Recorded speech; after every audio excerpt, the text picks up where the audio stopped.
Hello, it's David Fox. Welcome to another episode of the Business of Higher Ed podcast brought to you by the Fox Education. Today, we are thrilled to be joined by Dr. Jim Black.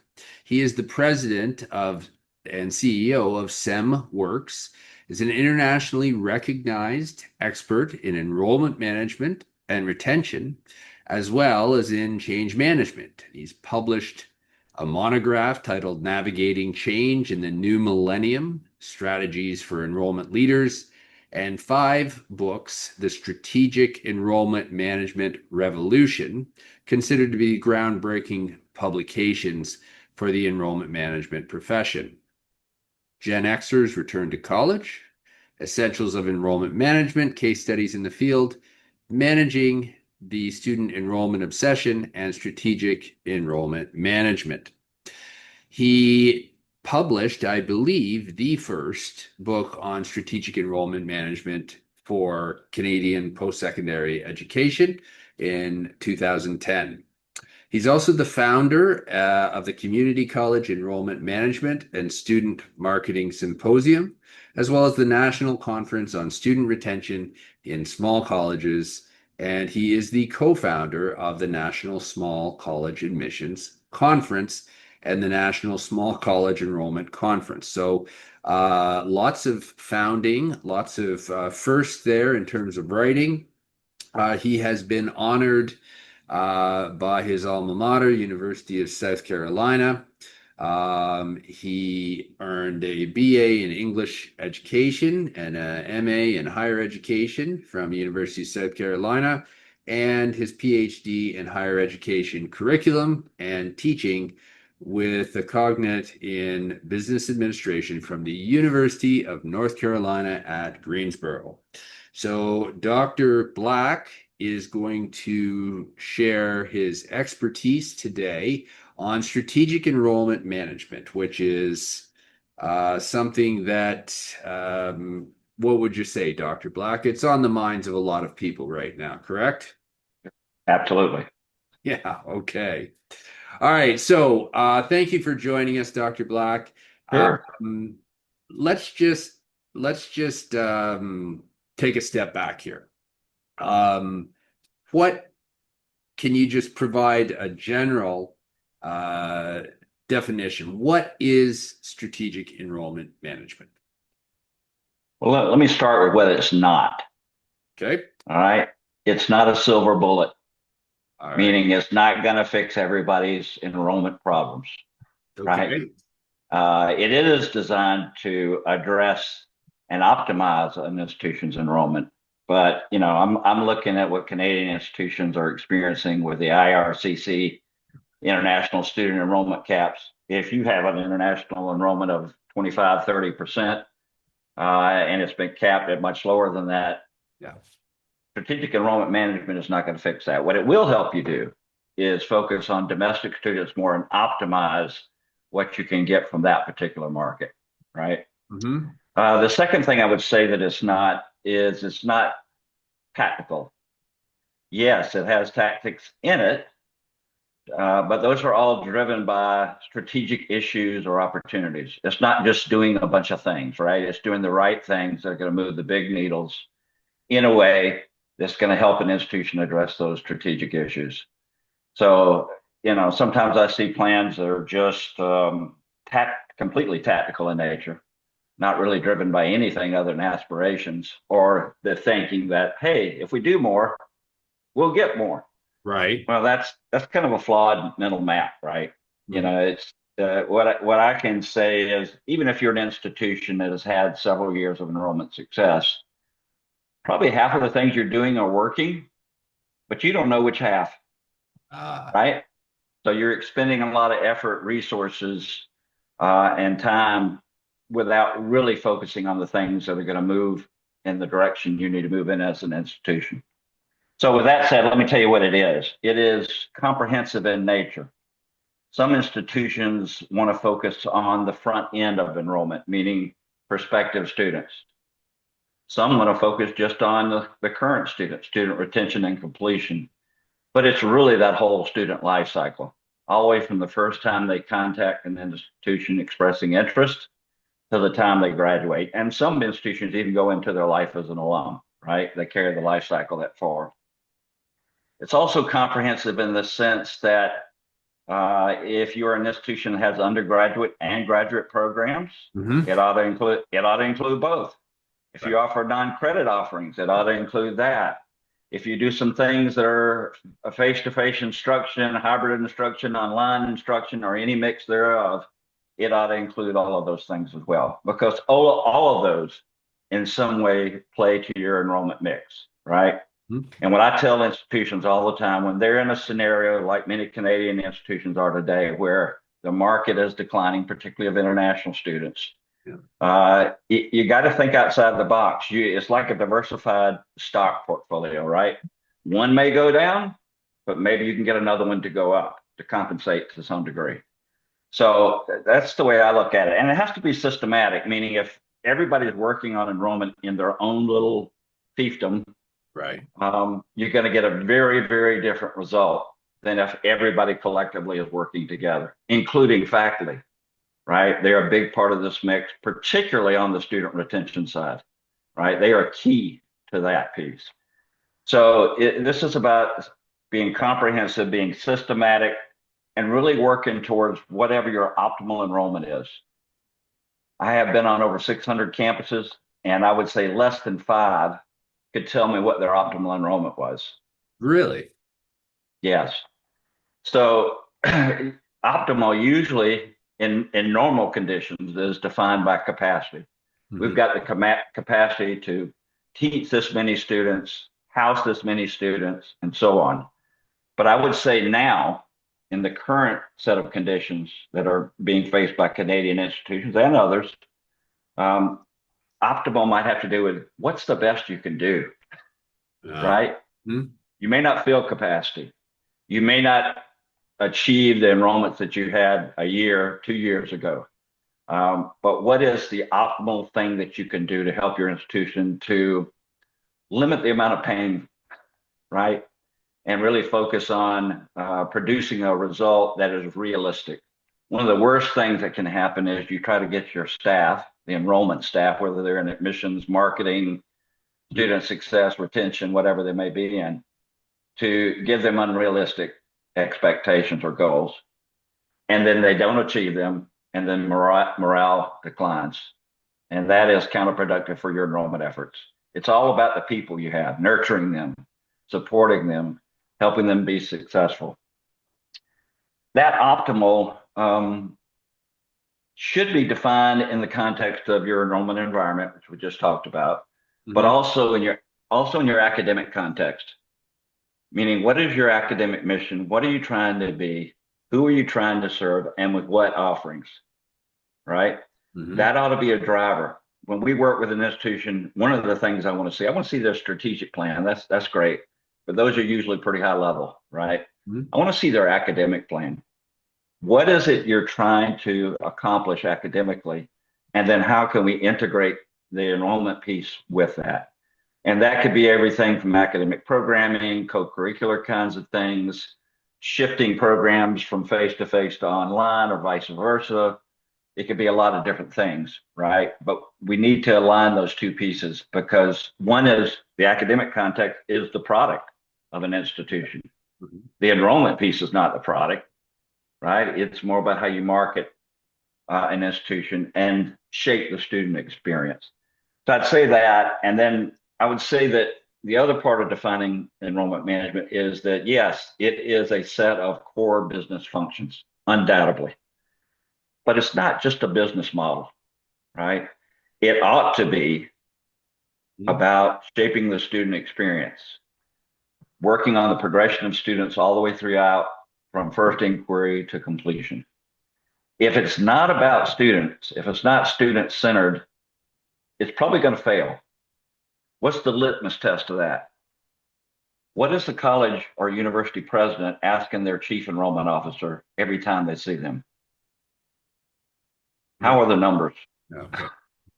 Yeah. There are people underneath those numbers, right? Right. So if you don't focus on that part of it, the numbers aren't going to play out. That's a byproduct of focusing on the people the right way, right? And creating that student experience that matters, that people want to be a part of. Mhm. Last thing I'll say about the definition is it needs to be data informed. And that means a lot of different things: external data, internal data, performance data, which I'll talk a little bit more about Yeah. a little bit later in this podcast. It cannot just be about solving problems for this fall or next spring or next fall. It has to be forward thinking, long term, at least 3 to 5 years out, right? What do Okay. you want to be 5 years from now as an institution from an enrollment perspective, right? You ought to be able to define that. Yeah. Okay. So, question. Do you find, because as you said, for some people, optimal enrollment may not be more. It may be Right. less, or it may, we have a lot of at our universities, we have very specific kind of programs, Sure. sometimes that are have lower enrollment, but are important to a region. How, do you find, as things are happening right now, do you find that colleges and universities, the leadership, be it the trustees, the president, the faculty senates, like leadership position, do they get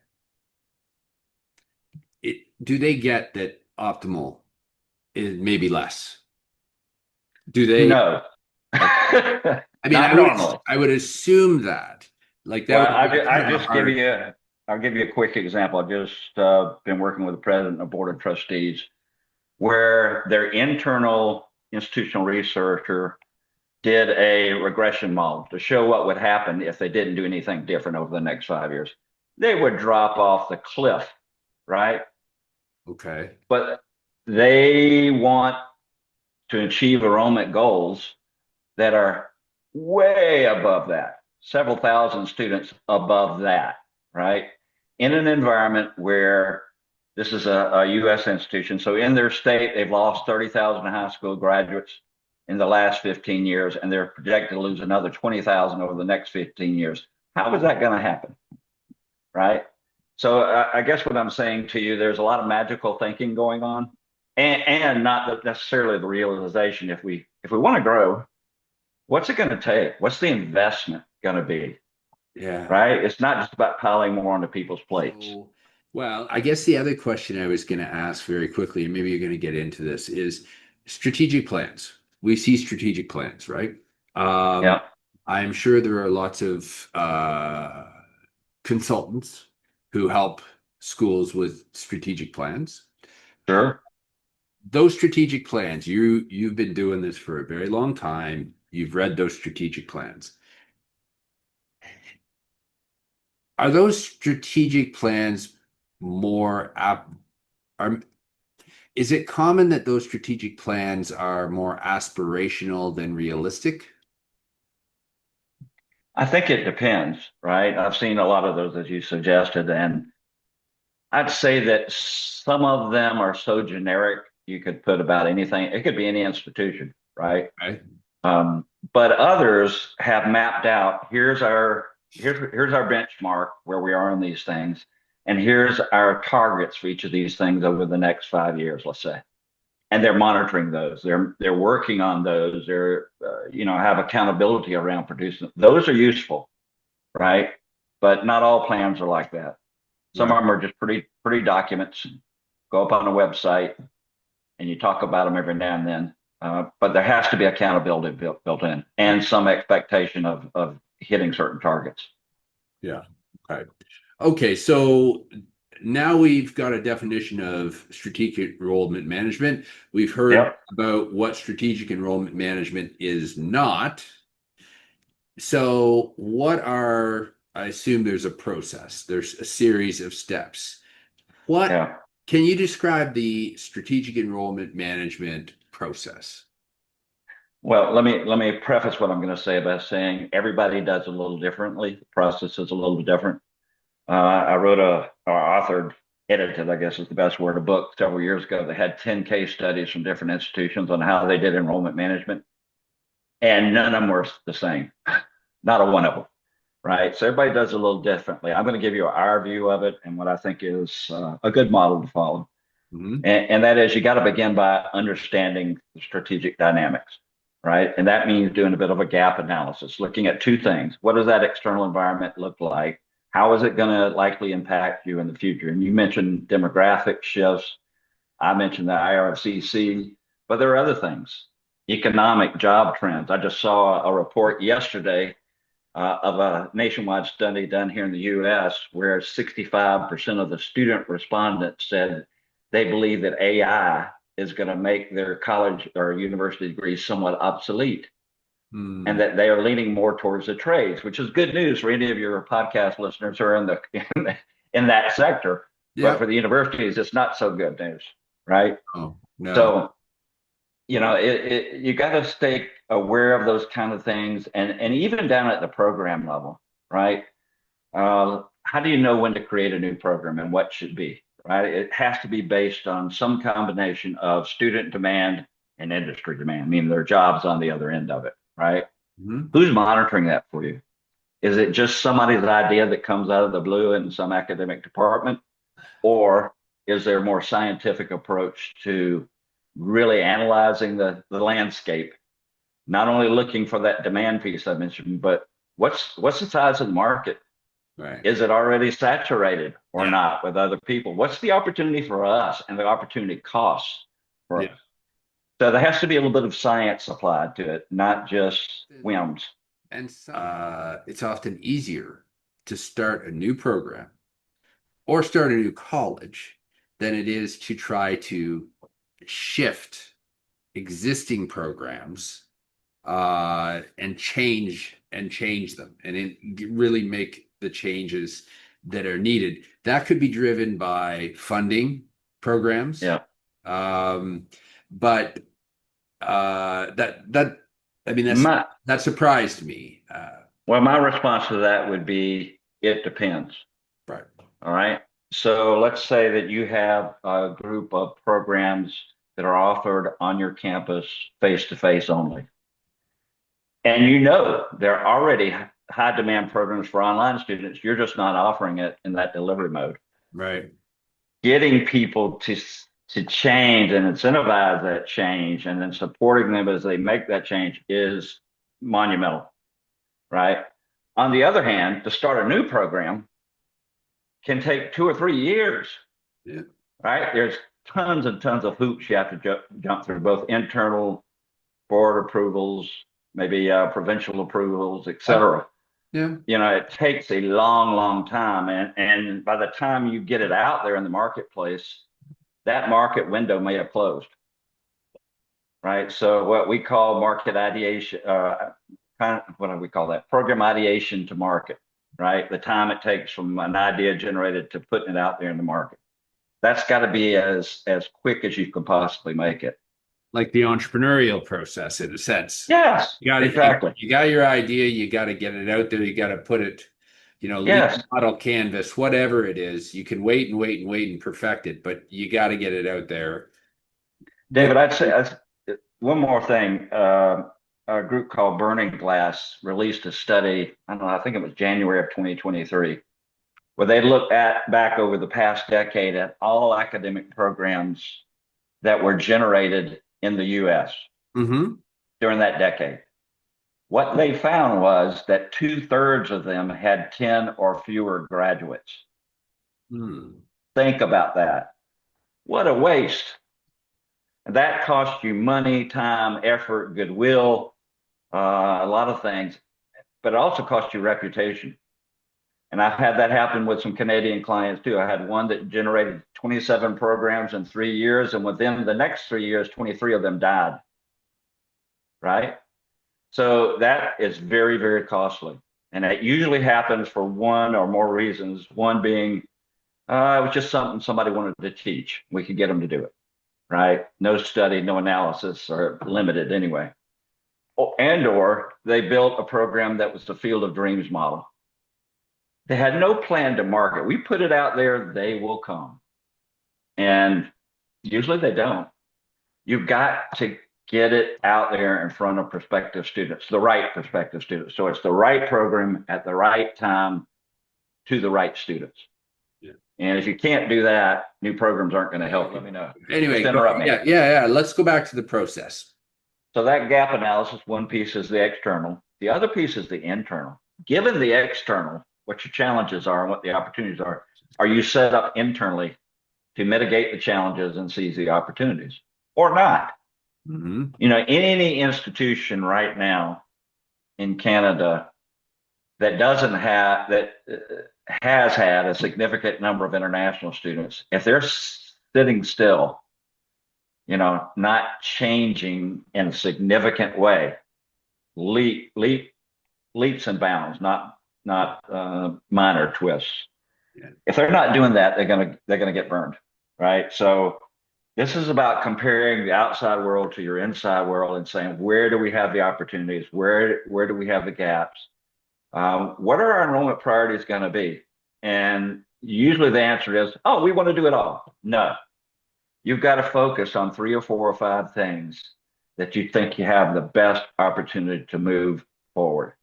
Otherwise, you're going to be spread so thin, you're not going to really accomplish much of anything, right? How do we rank? How do micro credential at this place, a digital badge at this place? What are these worth, and how does that fit in with the whole target, the whole enrollment management? Because I can have a data analytics micro credential, which is something that we want, data-driven decision making, right?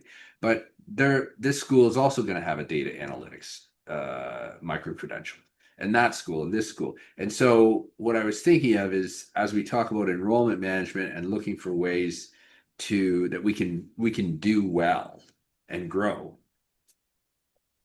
we got to figure out how we're different, really. What's our You got to differentiate. what's That's our right. unique value proposition? Again, the But entrepreneur. I agree with you. You got to differentiate. But I would also say sometimes the market is big enough that you could have multiple institutions offering the same thing and be okay, right? My concern about things like micro credentials and badges is, do employers value them? Yeah. Because if they don't, they're kind of meaningless to the student, right? They learn some things, but they can't apply it to a career. So we haven't, in my view, haven't completely made that shift yet, right? They're still valuing more the 2-year and 4-year degrees and the graduate degrees more than these sort of specialized credentials. So you were talking about the enrollment, the steps in the SEM process. Yeah. So once we've defined our enrollment priorities, then we start looking at drivers. And you just gave an example of one. Continuing ed could be a driver, right? Maybe a driver is, okay, we've got to increase the number of indigenous students, for example. Or I just got from an associate provost institution, he gave me the enrollment and yield from his different colleges. And interestingly, in his data, what it showed was the colleges that had the strongest reputation had the highest yield. That makes sense. But the colleges that had programs that did not have a strong reputation had higher interest. They just had lower yield. So the opportunity is, how do you increase the yield for those programs, right? So it's just a matter of delving down and figure out what those opportunities are, identifying a manageable number of strategic opportunities, and those have to align with enrollment goals. So we kind of touched on this earlier. Go to a campus and they say, okay, I asked them, what's your enrollment goal? Well, we have 25,000 students now, and by the year 2030, we want to have 30,000. Okay, that is a meaningless goal. It tells me nothing in terms of how they're going to get there.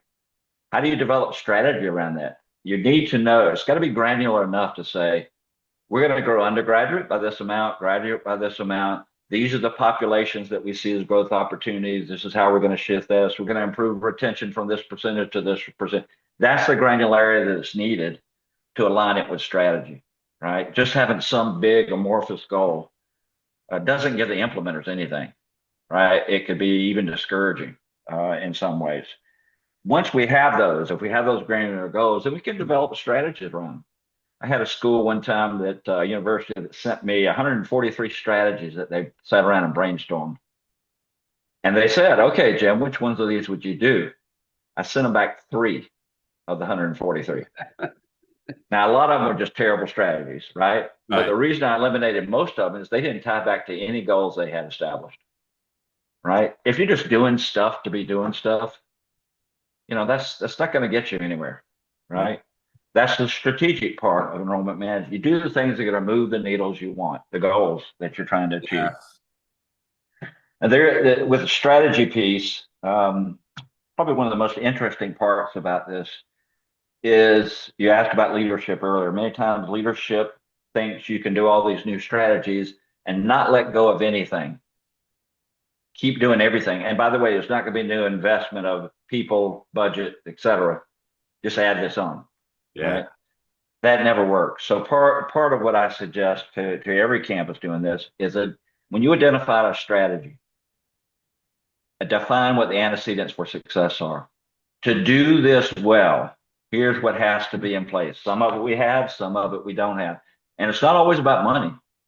Sometimes it would be things like a piece of technology, faculty buy-in, visible leadership support. It could be 1,000 different things, but you have to have those things to be successful, because the bottom line of the process is, okay, you develop these strategies, now you got to implement them.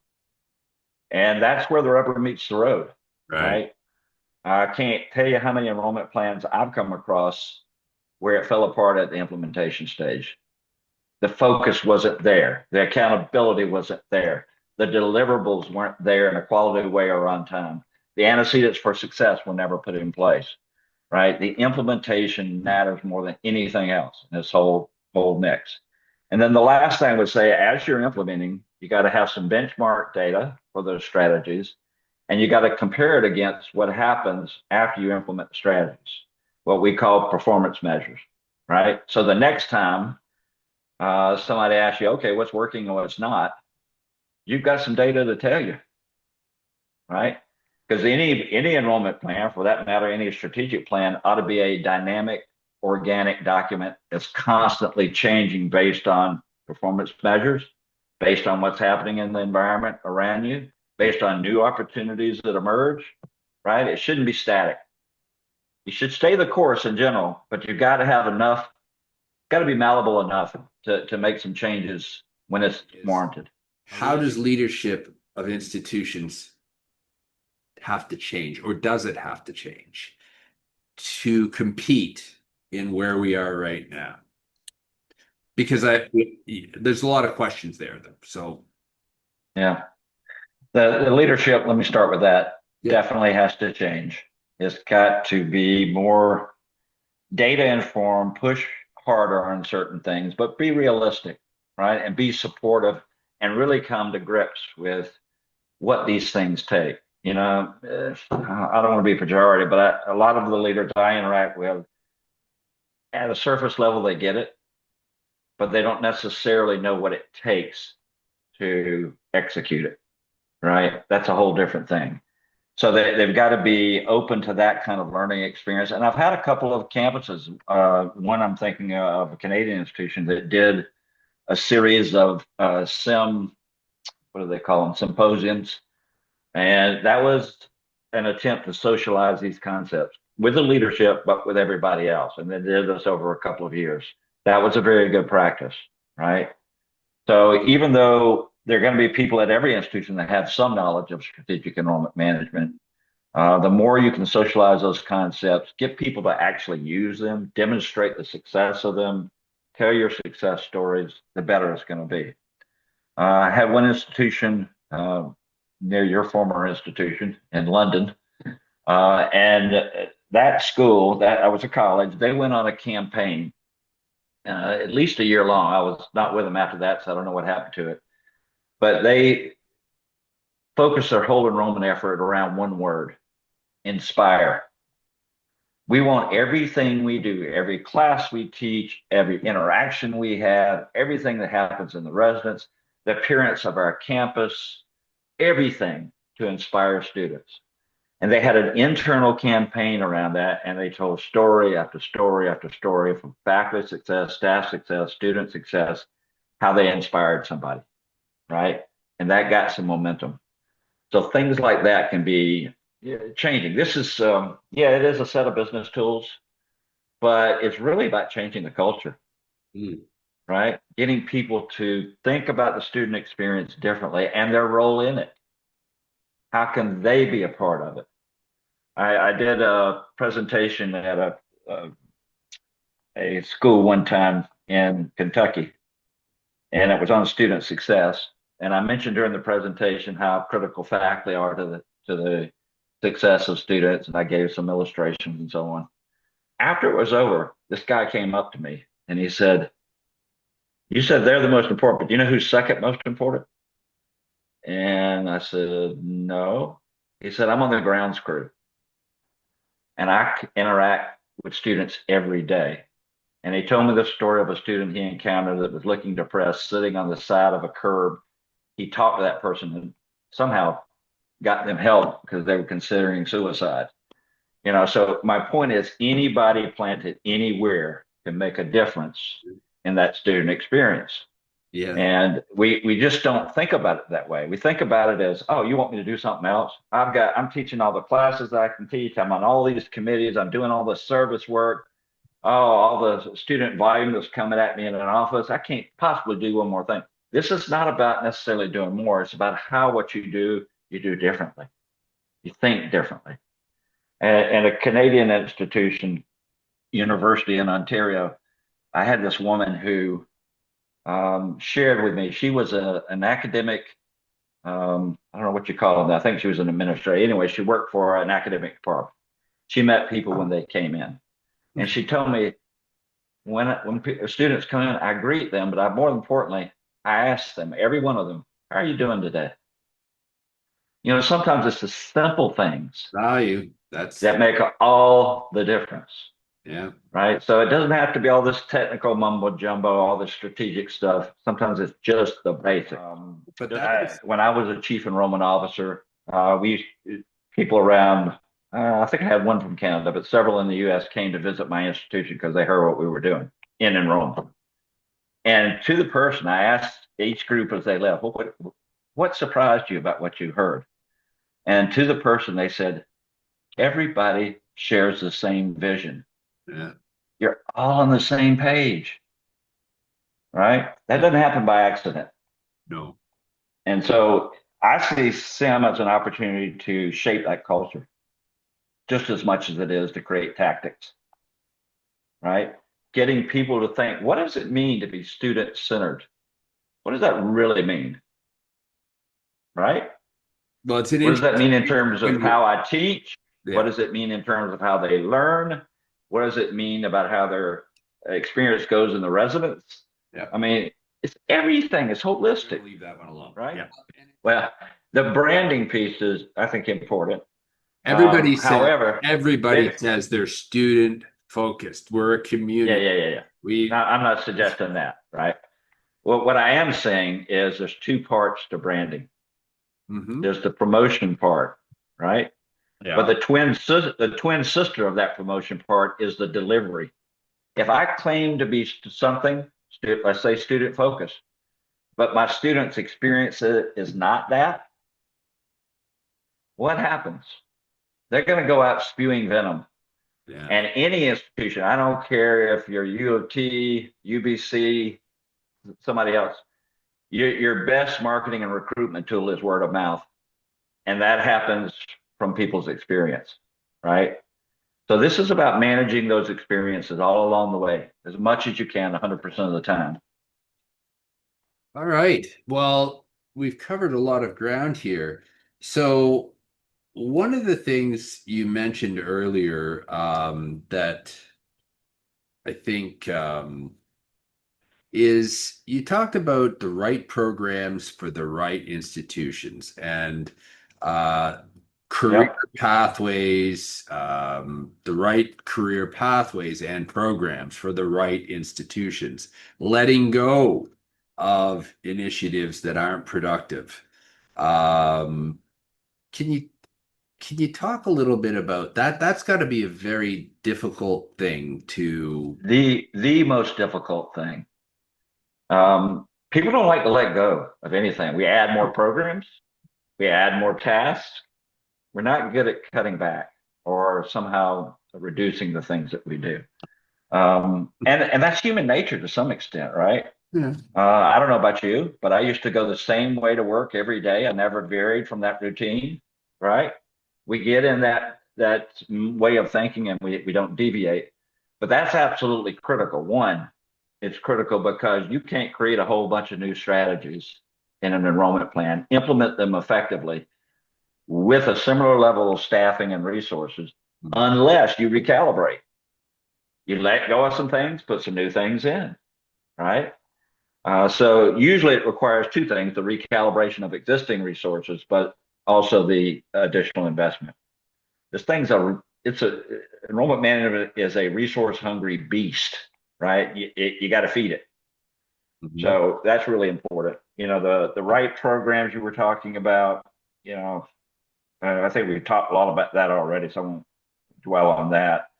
But distinctive positioning, I think, is another one.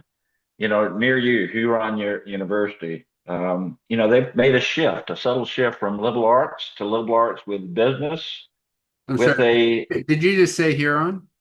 yeah, what did I say? Huron University? That's what I said. Yeah, okay. I was a residence director there for 3 years. Put myself Okay, through school. there you go. Well, they've brought Yes. the liberal arts and business together Yeah, they with a did. code of ethics underneath it, right? They They've found a done it. niche. They've done a banging job down there. Yes. I've got a school I'm working with right now that their whole brand has been around. They didn't call it this, but experiential learning and hands-on learning. Those are great things and necessary things. But when I looked at what their competitors were saying, they're saying exactly the same thing, right? There's no distinctiveness about that whatsoever. When I dug a little deeper, what I found out is that they do all of that, but they have a twist on it. They have an incredible focus on leadership. They have a leadership institute. They do all kind of leadership related camps and conferences and student opportunities. They are creating that experience, but through a leadership lens. My God, okay, there you go. That's it. None of your competitors are doing it that way. That's It's great. not that they were doing it, it's that they did it a particular way and they weren't bringing that part home, right? So that's really, really critical. And you mentioned about pathways. Think about what students go to college or university. Some of them do it on their pathway to advanced education, Mhm. but ultimately, virtually all of them do it for some future career, Right. right? And if your programs don't align with career pathways and it's not obvious, right? Right. If you look at, I was a liberal arts major, I was an English major, there was no clear career pathway for me. That's why I ended up doing what I'm doing now. But the Wow. liberal arts bring in some skills that AI can't replace, No. right? But I've seen very, very, very few liberal arts programs or colleges or faculties that really show how those soft skills that they develop in the liberal arts match exactly what employers are looking for. Hmm. You can't just expect that No. linkage to occur. No. No. You have to make it happen, right? Well, and so yeah, no, I'm a fan of the liberal arts. I think as you say, there just needs to be sometimes maybe some small little things, and yeah, that to me that seems like I think those Uh, they I think those are things that move the needle a little bit. they can for sure, and there's still rightfully so. I'm not denying this at all, but there's still rightfully so many faculty who feel like you know we're not a career college. We're here to teach you to learn, right? But I think if you leave off that other piece, you're hurting yourself, right? Unnecessarily. You can still be all those good things and have a bit of a career focus. So I got a few more things here to share with you, if that's okay. Yeah, absolutely. I'm gonna. So if you are in a circumstance, like many Canadian institutions are right now. Not the elites. You know, UBC is going to be okay. In fact, a school like that, if they see their applicant pool shrink, they're just going to go deeper into it, right? Taking away market share from somebody else Yeah. that's not that elite tier institution. So they're going to be fine. The other schools are going to struggle. And the only thing that they can do, two things they can do. One is if they have to find ways to take market share. You're in a shrinking pool, right? And if you don't increase your market share in a shrinking pool, you're going to get smaller. That's a fact. Second thing, you got to hit it from the other side, and that is you've got to improve student retention. The problem with both of those is that it's not easy to do either one. Market share is not going to increase unless you do something that's a game changer, something bold. Tweaking around the margins isn't going to increase your market share, right? Unless you just happen to be lucky. Student retention, you look at, well, forget for a minute the COVID rebound. A lot of institutions experienced that. They lost a lot of students during COVID. They saw a little bit of a rebound. But other than that, retention rates remain pretty flat year to year to year. Why? I think the answer is we're all doing the same things and it's not working. Mhm. I've been on many, many campuses, and I can't remember the last time I've been on a campus that didn't have enough support services. That's great. You should have those. The problem is, and when you dig under, open up the hood and you look underneath, Right. Yeah. either students don't know that they exist, Yeah. they have imposter syndrome, so they're afraid to ask. They feel like they'll be a failure if they do ask, or they wait too late to seek help, or they don't care enough to seek help, right? You tried it, didn't work. Okay, move on to the next thing. So that in and of itself is not the solution. You've got to go much deeper. And what I've seen the institutions that have made progress on that, it's about people to people interaction, Yeah. right? So that could take the form of academic advisors, student success coaches, graduation coaches, career coaches, student peer mentors. It could be a lot of different things. But there's that personal contact over an extended period of time. That's what makes a difference. Not all these different programs and services, right? Again, they're fundamental. You got to have them. And they'll benefit some students, but that alone is not going to move the needle. Mm-hmm. You got to invest. Mm-hmm. And I've worked with one school a year or so ago that tripled the size of their advising staff just to do this, right? Speaking of AI, there's a tool out there in the market right now that a lot of it can be done with AI. Yes.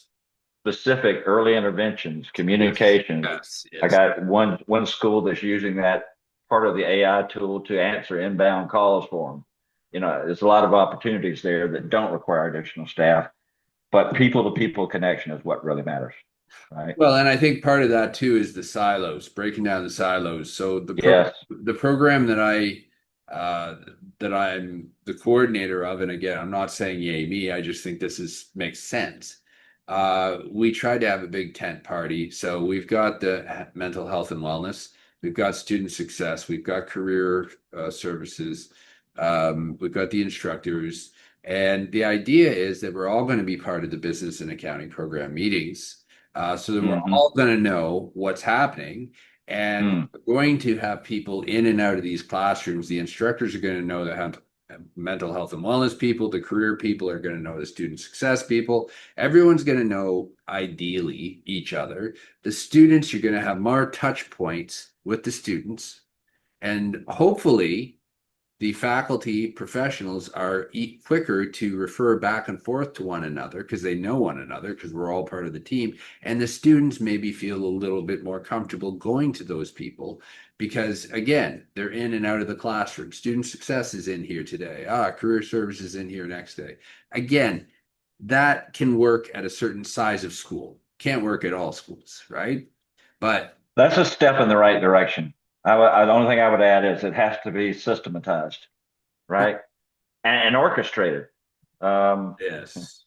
how do I say this? I'm going to say this without being too particular. We worked with one Canadian college. We looked at the number of current student communications they have.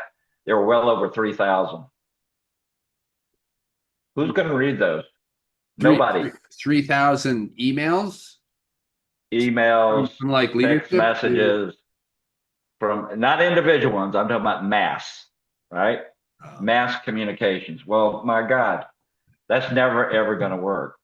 So it's not just about more touch points. It's about having the right touch points, eliminating those that are redundant or don't add any value, and doing it in a way that's has some synergy, I guess is the best way to say it, right? So it's the orchestration of all of that I think really matters in the student experience, right? If you inundate them, I don't care if it's email, text message, whatever, they're going to tune you out. They stop reading, stop listening, and then you can't get through the really, really important messages. So a couple more quick things here, just to point out. You mentioned busting the silos. Agree with that 1,000%. If you think about it this way, we worked with one Canadian college. I don't remember which one it was now, but I think it was in Alberta, and they built their whole thing around this one college concept. No matter which door the student comes into, no matter which phone they ring, which email they send to, it all looks, feels, tastes, smells like the same college. Students don't care what your departments are. Your website might be organized around your organizational structure, which is stupid because that's not how students think. But they want a seamless experience. When I work with a phone company personally, I don't care about their different departments. I just want my problem resolved, right? I want a good service.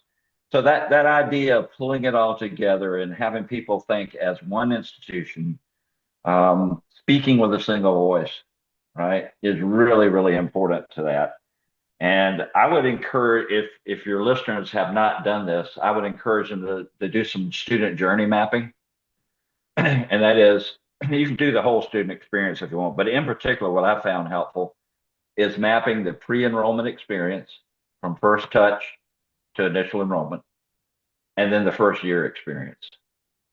If you map out those two, you will, I'm sure, see where there's gaps, where there might be opportunities, where you've got some roadblocks or things that aren't pleasant to the student to experience. And sometimes that leads to a deeper dive into process analysis, right? How can we fix X, Y, Z process? But that's journey mapping is really helpful. Obviously, you've got to focus more on domestic students. You've got to penetrate your primary market. Again, I don't want to sound pejorative, but I see a lot of institutions who first thing they want to do is, oh, let's go to another province to recruit students. What percentage of university and college bound, particularly university bound students, go to another province to go to an institution if it's not an elite brand name school? Yeah. I mean, I don't have I think it's very small, right? I mean, again, We don't people would cross go to borders. University of British Columbia. People would Yeah. University of Yeah, of Toronto, course. like Of course. McGill, right? McGill, sure. Those places can do it, but most institutions aren't going to get much traction there. Where their best traction is going to be is right in their home market to make sure that they have thoroughly penetrated every possibility there. And most of them haven't done that, right? And then you go out to your secondary market and you try to avoid going out to your tertiary market, but really focusing on that primary market. You've got to have some innovative strategies. Years ago, we worked with the University of Regina, and they developed what they call a UR guarantee, which is an idea we pitched to them. They had a great splash marketing wise with it. The idea was you come here, you do these things. We had it kind of laid out like a curriculum. And if you do these things and you're not employed within 6 months, you can come back and take courses for free, X number of courses, right? We'll retrain you. And then so it was a big marketing push, splash. And then it became a retention tool because they created some student success coaches to work with these cadres of new inbound students to accomplish the curriculum that we had laid out for them. Some of those were about getting connected. Some of them were about career development. And there was a third one I can't remember now. But at any rate, it had some structure to it. And so they found that it was not only a marketing tool, but it became a retention tool. And you know, at the end of the day, they had very, very, very few students who came back to take those extra courses because they were more successful, right? So They're engaged. They're engaged. If you can find students and faculty who are willing to grab a hold of those opportunities, there's so many opportunities can be so small, but if you've got somebody that's chomping at the bit to because they've had success in this area to take this program, and you've got a faculty or you've got a professional who's like, yeah, I'm all about it. Boy, oh boy, you can really build some amazing things. you can, yeah, for sure. Um, if you think about, I'll give you okay, so that was an example about a sort of overall approach. Another innovative approach we saw at one of our University Ontario campuses, and they were doing this before we came along, so it's not anything we created. But they were investing $150,000 a year in their student tour guides. Why would you do that?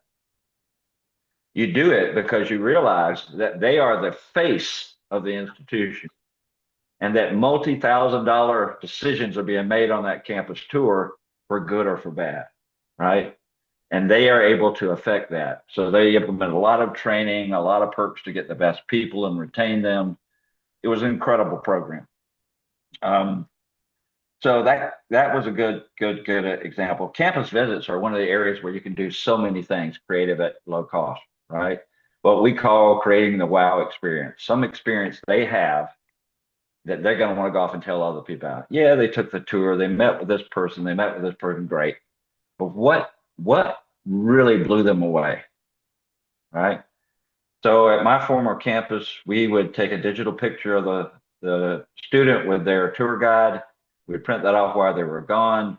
On the tour, they'd come back. It was put in a linen picture frame. The tour guide would sign it, put a little personal note on it, and give it to the person as they left.